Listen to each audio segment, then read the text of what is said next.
Nifty 500 ने long term में Nifty 50 से अधिक रिटर्न्स दिए हैं। तो क्या आपको भारत के पहले निफ्टी 500 इंडेक्स ईटीएफ में इन्वेस्ट करना चाहिए, जो मोतीलाल ओसवाल लेकर के आया है? जानेंगे इस वीडियो में। बात करें मोतीलाल ओसवाल के निफ्टी 500 ईटीएफ की, जो अक्टूबर 3, 2023 को लिस्ट हुआ है और ये अपने बेंचमार्क यानी निफ्टी 500 टोटल रिटर्न इंडेक्स को ट्रैक करेगा, जिसका मतलब है कि जो भी इस इंडेक्स का रिटर्न होगा वही return Motilal Oswal Nifty 500 ETF का भी होगा। इस ईटीएफ का टोटल एक्सपेंस रेशियो काफी कम है, जो आता है केवल 0.3%, और चूंकि ये स्टॉक एक्सचेंज पर ट्रेड करता है, इसलिए आप इसका मिनिमम 1 यूनिट भी खरीद सकते हैं। अब आप समझिए कि इस निफ्टी 500 इंडेक्स के क्या क्या फायदे हैं। देखिए, अगर यूएस की बात करें तब वहाँ का S&P 500 अपने निफ्टी 50 के जैसा ही है। मतलब S&P 500 एक लार्ज कैप इंडेक्स है जो यूएस के कुल लिस्टेड मार्केट का 80% कवर करता है। और अगर आप देखेंगे तब इंडिया में निफ्टी 50 लार्ज कैप इंडेक्स है जो केवल 47% ही कवर करता है। इसका मतलब है कि काफी सारे स्टॉक यहाँ छूट जाते हैं जो आगे चल करके काफी बड़े बन सकते हैं, और ये स्टॉक आते हैं निफ्टी के 500 इंडेक्स में, जो भारत का कुल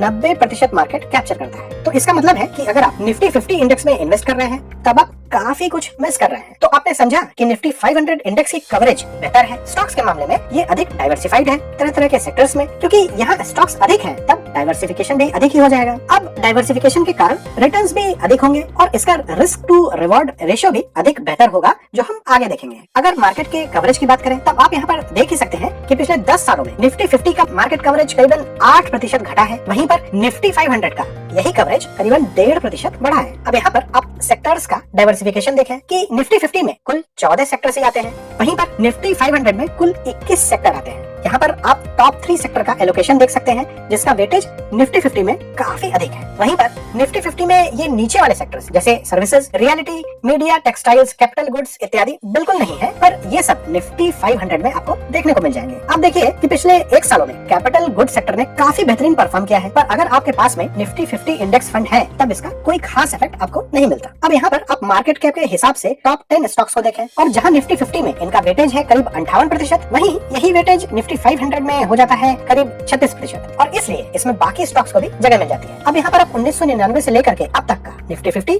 और 500 इंडेक्स का रिटर्न देखें, जहाँ एक और निफ्टी 50 13.9 के CAGR से 23 गुना हुआ है इसी समय में, वहीं पर निफ्टी 500 15.2 के CAGR से 30 गुना हो चुका है। तो लॉन्ग टर्म रिटर्न्स के बारे में निफ्टी 500 बाजी मार ले जाता है। अब बात करते हैं वोलेटिलिटी यानी उतार चढ़ाव की, जो स्टैंडर्ड डेविएशन से नापा जाता है, और आप यहाँ पर एवरेज 10 सालों में वोलेटिलिटी का डेटा देखें तब निफ्टी 500 की वोलेटिलिटी थोड़ी सी ही कम है निफ्टी 50 से। अब आप यहाँ समझिए कि निफ्टी 500 में मिड और स्मॉल कैप स्टॉक्स भी हैं, और इसके बावजूद भी निफ्टी 50 के आसपास की ही वोलेटिलिटी है। और निफ्टी 50 में तो आप जानते ही हैं कि इसमें केवल ब्लू चिप और लार्ज कैप स्टॉक्स ही होते हैं। तो कुल मिलाकर के लंबे समय में देखा जाए तब निफ्टी 500 का रिस्क रिवॉर्ड रेशियो निफ्टी 50 से अधिक बेहतर है। तो आप यहाँ पर देखें कि निफ्टी 500 में निफ्टी 50 और सेंसेक्स की अपेक्षा मार्केट कवरेज अधिक है, डाइवर्सिफिकेशन अधिक है, लॉन्ग टर्म रिटर्न्स अधिक है, लॉन्ग टर्म वोलेटिलिटी कम है, पर एक पॉइंट नेगेटिव है, वह है कि निफ्टी 500 का ड्रॉ डाउन अधिक होता है इन दोनों से। अब आप पूछेंगे कि इसका मतलब क्या है? देखिए, अगर शॉर्ट टर्म में वोलेटिलिटी की बात करें तब आप इस चार्ट में देख सकते हैं कि जब बाजार गिरता है तब निफ्टी 500 उस पीरियड में निफ्टी 50 से